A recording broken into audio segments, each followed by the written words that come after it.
오늘 이 새벽에 하나님께서 우리에게 주신 말씀은 역대상 말씀입니다. 역대상 1장부터 3장까지의 말씀 가운데 역대상 3장 17절부터 20절까지의 말씀입니다.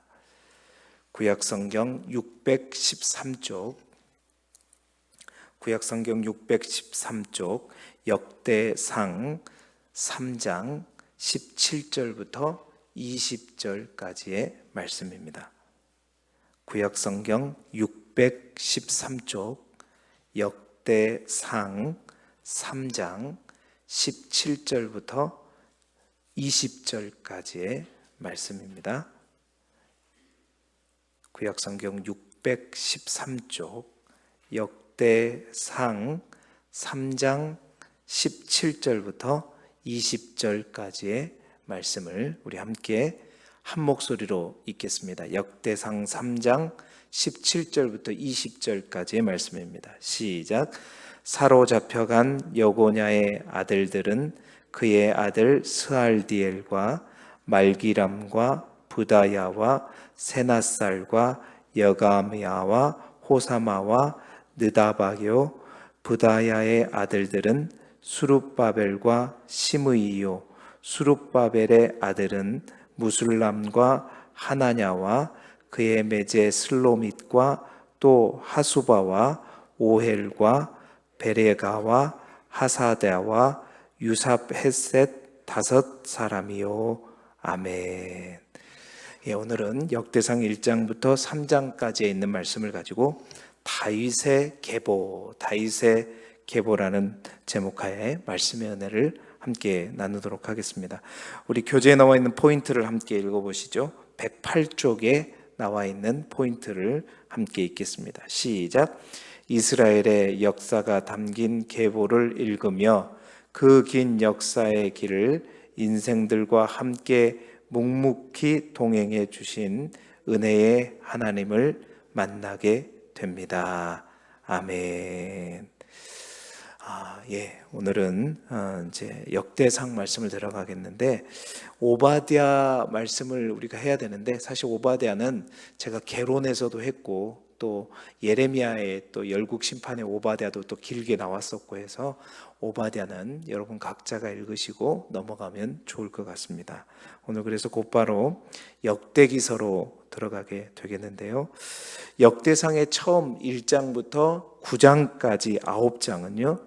아담에서 바벨론 포로 귀환까지의 족보를 기록한 족보로 구성되어 있습니다. 성경에서 가장 읽기 어려운 부분이 바로 족보죠. 우리 방금 읽을 때도 잠이 번쩍 깨죠. 막 틀릴까봐. 우리나라 이름도 막 계속 이름만 있으면 지루하고 힘든데 이제 뭐 유다 사람들의 이름이 워낙 또 어려워서 정말 많은 사람들이 유대인의 족보로 알려져 있는 이 역대상 1장부터 9장까지를 그냥 대충 넘어가죠. 제대로 안 읽고 넘어가는 경향이 많이 있습니다. 그런데 사실은 이 역대기를 기록한 저자에게 이 족보는 굉장히 중요한 의미가 있는 것 같아요. 그래서 이 족보를 1장부터 9장에 걸쳐서 이렇게 계속해서 기록하고 있는 것일 겁니다. 이 역대기 족보를 이해하려면 이 역대기서를 읽었던 사람들, 그러니까 독자들이죠. 그들의 삶의 정황을 우리가 이해해야 할 필요가 있습니다. 주일 밤에 이제 개론을 역대기서관에 관한 개론을 얘기할 때 제가 자세히 얘기하겠지만 먼저 잠깐 얘기하자면 이 역대기서의 1차 독자들은 바벨론 포로에서 70년 만에 해방되어서 돌아온 유다 백성들입니다. 그러니까 이 역대기서를 읽는 사람들은 바벨론에서 70년 동안 포로 생활을 마치고 이스라엘 땅에 와 있는 사람, 바로 그들이 이 역대기서의 1차 독자였습니다. 그들은 이제 70년 동안에 많은 걸 깨달았죠. 많은 것을 깨닫고 또 변화되고 이제 우리가 예루살렘 땅으로만 돌아가면 하나님께서 반드시 우리가 남은 자 아니냐. 우리를 통해서 하나님께서 분명히 다윗의 무너진 왕조를 다시 일으켜 세워주실 것이고 우리가 열심히 하나님의 성전을 건축하고 성전 중심으로 정말 이제 하나님의 말씀에 순종하면서 살아가게 되면 이제 우리는 다시 한번 회복될 것이고 일어서게 될 것이다 라는 그 큰 기대를 가지고 돌아왔어요. 돌아오자 보니까 이제 상황은 너무나도 열악하고 성전 무너진 대로 다 있었죠. 그래서 이제 스룹바벨을 중심으로 해서 모든 이스라엘 백성들이 약 5만여 명의 이스라엘 백성들이 힘을 다해서 성전을 건축합니다. 그 당시에 학개와 스가랴 선지자를 통해서 하나님의 학개 선지자를 통해서 성전 건축이 왜 중요한가를 이제 예언도 하고 막 이러다 보니까 더 성전 건축에 박차를 가했죠. 근데 그게 쉽지만은 않았어요. 저 사마리아 사람들을 비롯해서 방해꾼들이 있었고요. 산발랏과 도비아를 비롯한 많은 방해꾼들이 있었고 그 방해꾼들이 점점점 늘어가고 있었단 말이에요. 근데 그 방해꾼들의 역사는 100년 동안 계속되고 하나님의 성전을 그렇게 어렵게 지었음에도 불구하고 이제 10년이 되고 20년이 되고 30년이 되면 이제 뭔가 확 달라지고 그들이 꾸었던 꿈대로 뭔가 무너진 이스라엘 백성이 다시 확 일어나야 되는데 포로로 돌아온 지 80년이 지나고 거의 100년이 됐음에도 불구하고 그들은 여전히 똑같았어요. 여전히 약소국가였고 다시 일어설 기미가 보이지 않고 그런 가운데 그들은 절망하기 시작했죠. 성전까지 지었는데 이런 방해 속에서도 우리가 하나님의 성전을 짓고 이렇게 노력했는데 하나님은 도대체 어디 계시는 것인가? 여전히 많은 이들은 우리가 잘 되는 꼴을 못 보려고 하고 우리를 핍박하고 방해하고 많은 사람들이 지쳐갔어요. 100년이 흘러버리니까. 그런 가운데 또다시 이스라엘 백성들이 어떻게 되냐면 가나안에 있는 많은 원주민들 다른 사람들 여자들을 아내로 맞아들이기 시작합니다. 그러면서 또 이방신들을 또 섬기기 시작해요. 그러한 모습을 2차 포로 가운데 돌아온 에스라가 돌아와서 그러한 이스라엘 백성들의 모습을 본 거예요. 이건 아니다. 그러면서 에스라 9장에 보면 언젠가 제가 설교했잖아요. 기가 막혀 하면서 눈물을 흘리면서 옷을 찢고 이제 금식하며 기도했던 에스라가 이 역대기서의 저자로 알려져 있습니다. 자, 그래서 그들 가운데 생겼던 질문이 있었어요. 이스라엘 백성들 가운데. 정말로 돌아오면 모든 게 새롭게 될 줄 알았는데 100년이 지나도 여전히 된 이 상황 속에서 그들은 정말 우리가 하나님이 우리를 버리신 거 아닌가? 이제 하나님 우리를 잊어버렸다. 우리는 더 이상 하나님의 백성이 아닌가? 두 번째는 아직도 우리가 선민인가? 선택된 이스라엘 백성이 맞는가? 하나님은 다른 민족을 이제 다시 선택해버린 거 아닌가? 절망과 좌절 가운데 있게 돼요. 그러면서 또 한 가지 세 번째가 뭐냐면 하나님께서 분명히 우리에게 아브라함과 이삭과 야곱을 통해서 약속하셨고 그 약속을 누구를 통해서? 다윗을 통해서, 다윗 언약을 통해서 너의 나라의 왕위를 영원히 견고하게 하리라고 분명히 말씀해 주셨는데 도대체 그 다윗의 언약은 이제 끝난 건가? 그 절망과 좌절 가운데 있는 그들에게 그들의 어떤 신학적인 영적인 질문에 대해서 답해 주기 위해서 쓰여진 역사서가 바로 역대기서입니다. 역대상하, 에스라, 에스더, 느헤미야 이 모든 것의 저자가 이제 에스라로 알려져 있어요.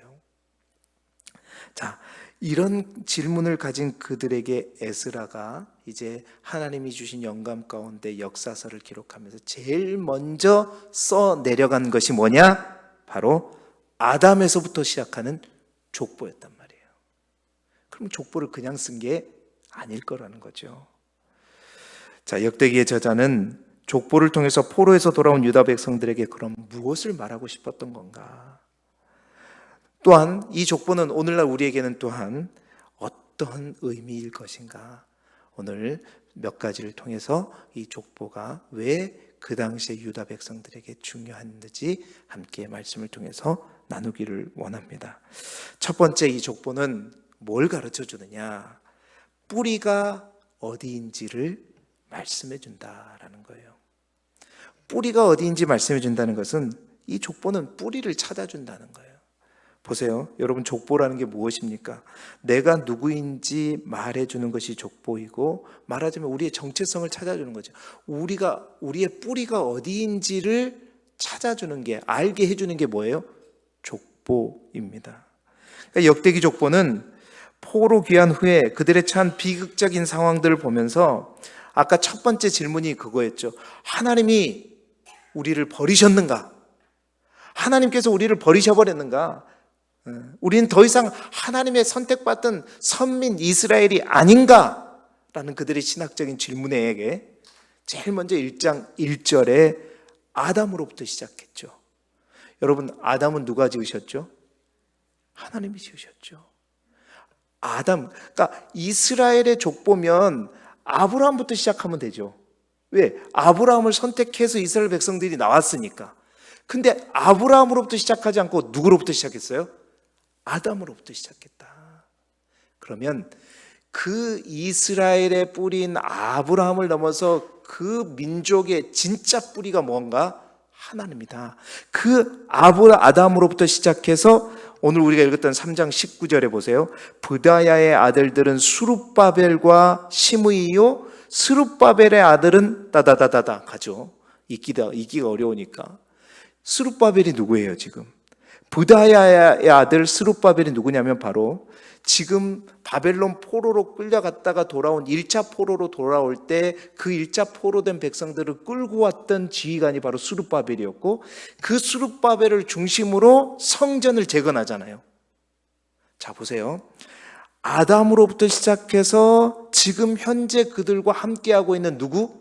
스룹바벨의 족보까지 쫙 연결시키는, 이거는 의도적인 거예요. 다시 말해서 지금 우리 이 민족이 하나님이 우리를 버리셨고 우리는 하나님의 끈으로부터 끊어져 버렸고 더 이상 우리는 이스라엘 하나님의 선택한 백성이 아니다. 절망과 좌절 가운데 있는 그들에게 뭘 통해서?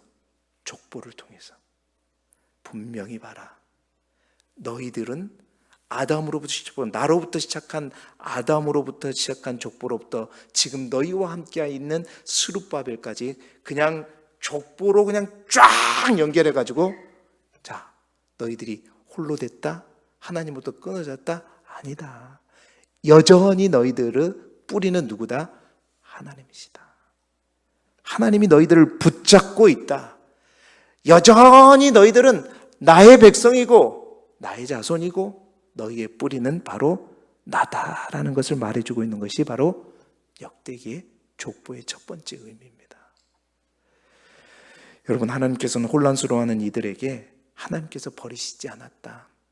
내가 너희를 버리지 않았고 너희는 나의 백성이다 라는 사실을 바로 에스라가 이 족보를 통해서 그 이스라엘의, 그러니까 이 족보가 의미하는 것은 창세기부터 이때까지의 역사를 갖다가 쭉 뭘로 그냥 훑어버리는 거예요. 족보로 훑어버리는 거예요. 지금까지 우리가 지금까지 읽어갔던 창세기부터 지금까지 열왕기하까지 쭉 읽었잖아요.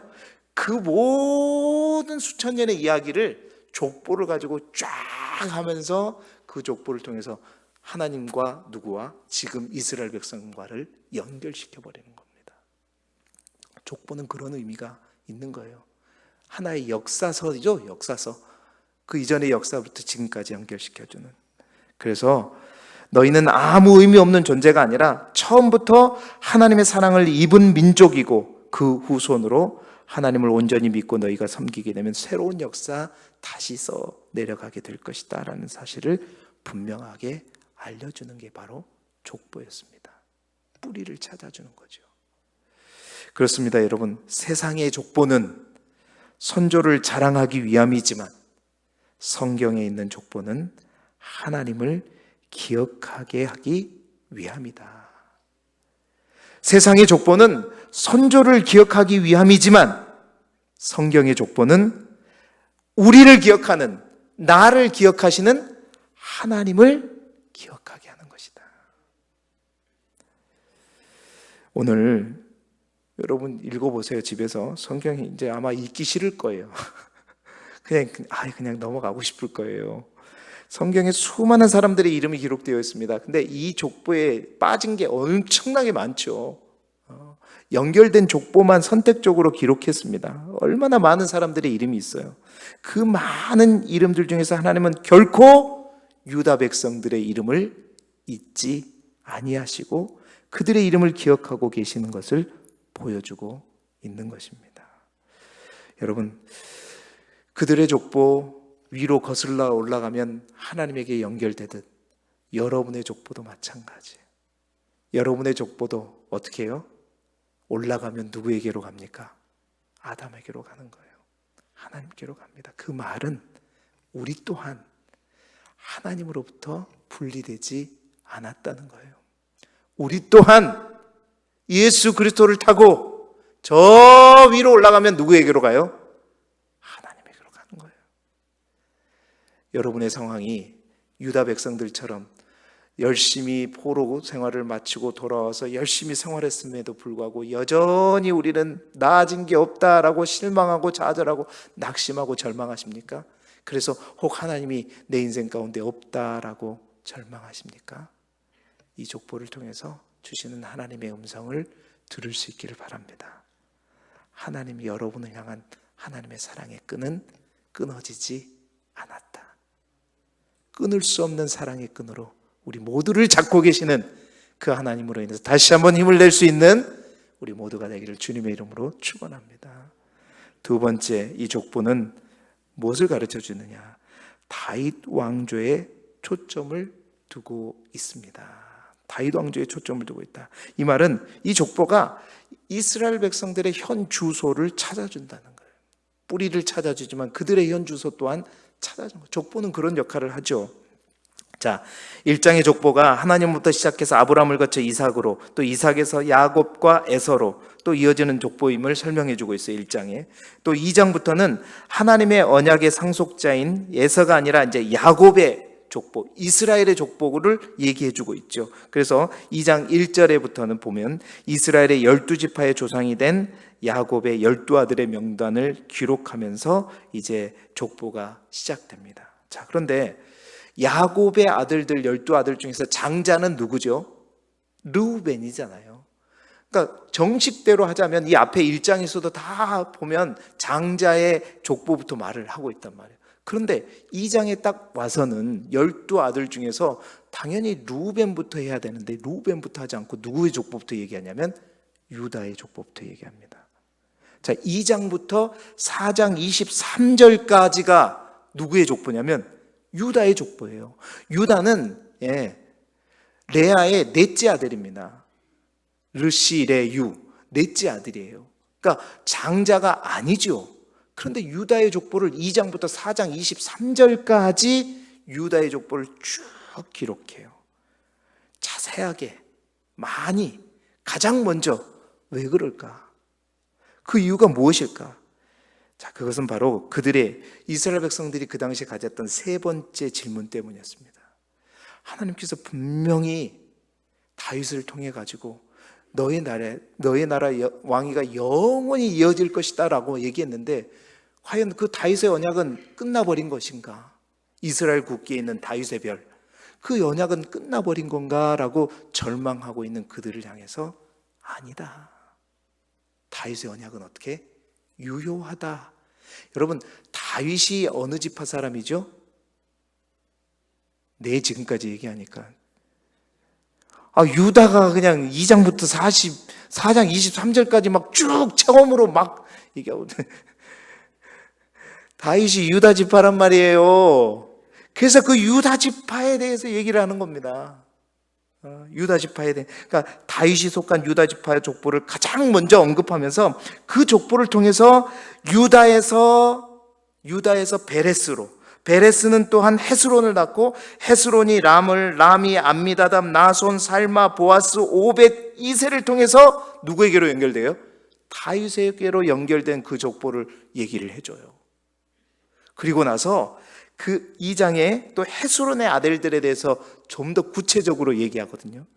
유다의 아들이 베레스고 베레스의 아들이 헤스론인데 그 헤스론의 아들들을 구체적으로 얘기해줘. 왜냐하면 그 헤스론의 아들들 때에 유다 지파들이 굉장히 번성했다라는 걸 보여주는 거예요. 구체적으로 얘기하면서 헤스론 가문이 이스라엘의 중요한 지역을 개척하고 하나님의 구속 역사 가운데 중요하게 사용되는 많은 이들을 배출하고 있음을 보여주고 있는 것이고, 훗날 이 헤스론의 자손들이 다윗을 통일 왕국으로 만들어가는 데 기초가 되었음을 족보를 통해서 말해주는 거예요. 그렇게 해서 이제 그 유다의 족보 다윗까지 이르는 족보를 갖다가 2장에 쫙 얘기해 주고, 이제 3장부터는 본격적으로 누구의 얘기냐면 다윗의 아들들, 다윗의 족보. 그 다윗의 족보가 결국 이제 어디까지 연결되어 오는 거예요? 스룹바벨까지. 지금 이스라엘 백성들과 함께하는 스룹바벨의 족보까지 연결을 딱 시키면서, 그 다윗, 너희들이 하나님께서 다윗에게 언약한 그 놀라운 다윗의 언약이 끊어졌는가? 아니다. 그 다윗의 언약이 지금 오늘 너희에게도 유효하고 끊어지지 않았다. 하나님의 언약이 끊어지지 않았음을 족보를 통해서 어떻게 해요? 말해주고 있는 거예요. 여러분, 이 역대상 3장에 있는 다윗의 족보는요, 사실은 이제 이 족보가 9장까지 끝나고 역대상 10장부터 사울 이야기부터 시작해가지고 역대하 36장까지 이 사울 때부터 예루살렘이 멸망할 때까지의 역사가 쭉 기록됩니다. 그러니까 이제 그 역사가 지금 우리가 앞에 봤던 열왕기상, 사무엘 상하부터 열왕기 상하까지 있는 역사들을 반복하는 역사죠. 그 역사의 사실은 목차에 해당하는 게 역대상 3장의 이 족보예요. 자, 이제 10장부터 우리가 앞으로 보게 될 거지만 이제 역대하 36장까지는 다윗 왕조의 이야기를 엮어갑니다. 그러니까 다윗 왕조가 아닌 이야기들 다 빼고 다윗 왕조와 관련된 이야기로만 쭉 얘기하면서, 그 다윗에 관련된 수많은 이야기들 중에 다윗의 흠집을 내고 다윗이 좋지 않은 이야기들은 싹 다 빼버려요. 왜냐하면 그들의 소망, 그들이 다윗과 연결되어 있고 다윗의 언약이 온전히 유효하고 그 언약이 지금까지 저희 자신들에게 연결되고 있음을 다시 한번 기억하게 해주면서, 그 다윗의 왕국을 너희들을 통해서 다시 한번 일으키실 것이라는 것을 하나님께서 다시 한번 약속해 주는 게, 그걸 말해주는 역사서가 바로 역대기서거든요. 그래서 이 역대기 3장은 다윗의 족보는 역대상 10장부터 역대하 36장까지 있게 될 역사의 목차와 같은 역할을 하는 것입니다. 그래서 어떻게 하나님께서 다윗을 통해서 어떻게 이스라엘을 이끌었는지를 알게 하고, 그 다윗의 왕조와 같이 이제 너희가 다시 일어설 수 있게 되겠다라고 힘을 주고 또 약속해 주는 말씀이 바로 역대기사라는 거죠. 그래서 그들은 이 족보를 통해서 그들의 현 주소를 알게 된 거예요. 그들의 뿌리도 알았지만 여전히 우리는 하나님의 백성이고 다윗의 혈통이고, 이제 그 다윗에게 주신 언약이 반드시 우리를 통해서 이루어질 것이다 라고 확신하게 해주는 그 족보의 역할을 바로 하고 있는 것이죠. 세 번째로 이 족보는 어떤 역할을 하는 것이냐, 오늘 교재에서도 말하고 있지만 모든 것이 하나님의 은혜임을 보여줍니다. 모든 것이, 그러니까 그것을 통해서 이스라엘 백성의 앞으로의 미래 또한 찾아주는 거예요. 보세요, 2장 4절에 보면 2장 4절의 족보를 보면 유다의 며느리 다말이 유다에게서 베레스를 낳는 거, 우리가 창세기 38장에 봤잖아요. 보세요, 다말을 통해서 베레스를 낳는데 그 베레스를 통해서 이제 다윗의 계보로 연결이 된단 말이에요. 근데 여러분 자세히 보시면 우리가 창세기 38장도 보았지만 베레스는 사실 유다의 부끄러운 행실로 인해서 낳은 아들이에요. 특히 시아버지가 며느리를 통해서 낳은 아들이 베레스라는 거예요. 근데 그 베레스를 통해서 누가 연결돼요? 다윗으로 연결돼요. 이거는 율법대로 하게 되면 아닌 거죠. 그러나 어떻게 해요? 하나님의 은혜로 되어지는 거죠. 뿐만 아니라 2장 13절부터 16절까지 보시게 되면 우리가 이미 사무엘서에서 본 바와 같이 다윗이 이제 왕으로 기름 부음 받을 때, 이제 사무엘이 이새의 집으로 갔었을 때 다윗이 8번째 아들로 소개되잖아요. 그때 다윗은 이새의 집에 없었어요. 다 보고 제일 처음에 압살롬부터 하다가 다 보고 이제 하나님께서 합당한 인물이 없었을 때 너희가 또 다른 아들이 있느냐 해가지고 저 양을 치고 있는 다윗을 데려와 가지고 이제 기름을 부었었잖아요. 그때는 8번째 아들이었는데 오늘 족보에 보면은 7번째 아들로 얘기합니다. 사실은 8번째 아들이 맞겠죠. 그런데 의도적으로 7번째 아들로 한 이유는 이스라엘 백성들에게 칠자라는 의미가 7이 가지는 상징적 의미가 있잖아요. 완전한 수. 그래서 이상적인 다윗, 그것을 강조하기 위해서 이제 7죄로 했다고 학자들은 이야기를 합니다. 그런 목동 다윗, 나이도 어린 그 다윗, 그 자리에서 없었던 그 다윗을 기름 부어서 세우셨던 것 또한 뭐예요? 하나님의 은혜이죠. 뿐만 아니라 3장 5절에 보시게 되면 다윗이요, 처음 수도였던 헤브론에서 아들을 6명 낳았고 이제 수도를 예루살렘으로 옮긴 다음에 13명을 아들을 낳았다고 기록하고 있어요. 그 13명의 아들뿐만 아니라 첩의 소실들도 있었다라고 얘기하는데, 그 많은 아들들 중에서 하나님은 그 다윗의 왕자를 누구를 통해서 연결시켰어요?